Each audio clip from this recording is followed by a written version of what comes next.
Esa es la pregunta. Marías hacía referencia a una campaña que se realizó en Estados Unidos en el año 1992. Subimos a la máquina del tiempo hasta ese año. Bill Clinton enfrentaba a George Bush padre, que venía de ganar la guerra del Golfo. Parecía invencible.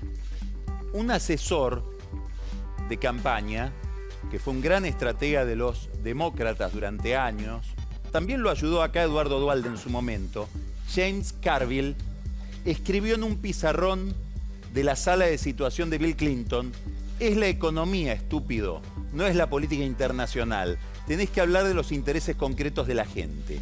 En la Argentina estamos todos mirando la economía, como vimos recién que nos comentaba Marcelo, la cuestión de la inflación. Ahora, ¿es la economía? Esta es la pregunta. ¿Por qué? Porque la economía, más allá de la inflación, empieza a dar algunas señales de éxito, como si la receta gradualista estuviera dando algunos resultados positivos. Mayor cantidad de producción, crecimiento un trimestre contra otro, sube más de lo esperado, mayor cantidad de puestos de trabajo, se crearon el año pasado 400.000 puestos de trabajo, empieza a subir la recaudación por encima de la inflación. ¿Eso qué quiere decir? Que hay mayor nivel de actividad, mayor nivel de consumo. Y según las estimaciones de investigadores privados, hay un descenso de la pobreza que podría ubicarla más o menos entre 25 y 26%. Bueno, daría la impresión, insisto, en que más allá de la inflación, la economía empieza a tener un ciclo positivo. ¿Cuáles son los problemas de este modelo económico?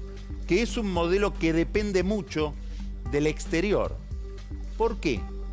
Depende de que haya financiamiento externo para el Tesoro. Todo lo que no hay de ajuste fiscal es la plata que ingresa desde afuera. Esto es el gradualismo. Que no haya un shock fiscal porque el gobierno se endeuda. Y depende del exterior porque requiere de inversión privada, de grandes masas de inversión que no están en la Argentina, dependen del capital internacional. ¿Por qué? Y porque el Estado adquirió tal dimensión en el país que ya no puede ser motor de la economía.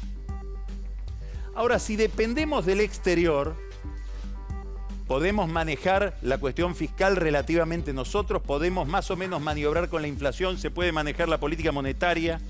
Lo que va a pasar con el exterior, cuánto va a ser el costo del dinero con el cual nos endeudamos, eso depende más del Banco Central de Estados Unidos que de la Argentina.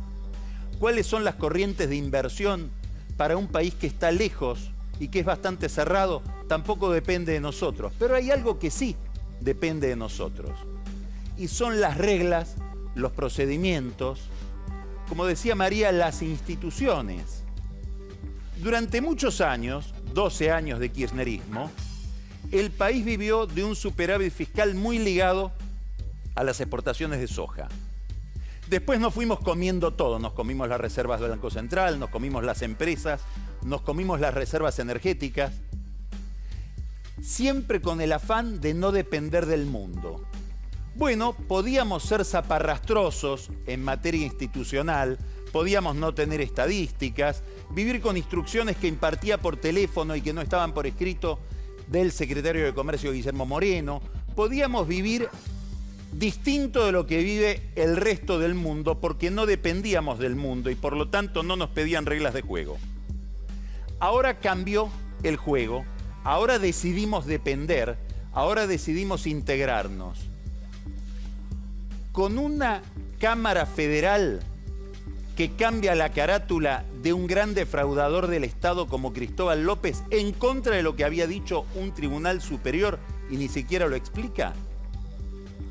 Con una corte que con criterios que todavía no son del todo claros, cambia un tribunal federal oral, cambia la composición de ese tribunal que iba a juzgar nada menos que a Cristina Kirchner y Lázaro Báez en un mega procedimiento, una mega operación de lavado de dinero y corrupción y además el acuerdo con Irán. ¿Nos van a poner plata si no se sabe hoy en la Argentina ¿Qué garantías tiene un ciudadano para hablar por teléfono o emitir un email? Porque no se sabe si lo espía la Corte, si lo espían los jueces de Comodoro Pi o si lo espían los servicios de inteligencia. Ahora se están repartiendo las culpas unos a otros por las conversaciones telefónicas que circulan por los canales de televisión. Podíamos prescindir de la calidad institucional cuando habíamos decidido encerrarnos en una membrana económica. Ahora necesitamos del otro. Necesitamos entrar a un club internacional. Aspiramos a firmar acuerdos con la Unión Europea, a integrarnos en un club de países en vías de desarrollo como la OCDE. Con estas instituciones, son las instituciones, estúpido.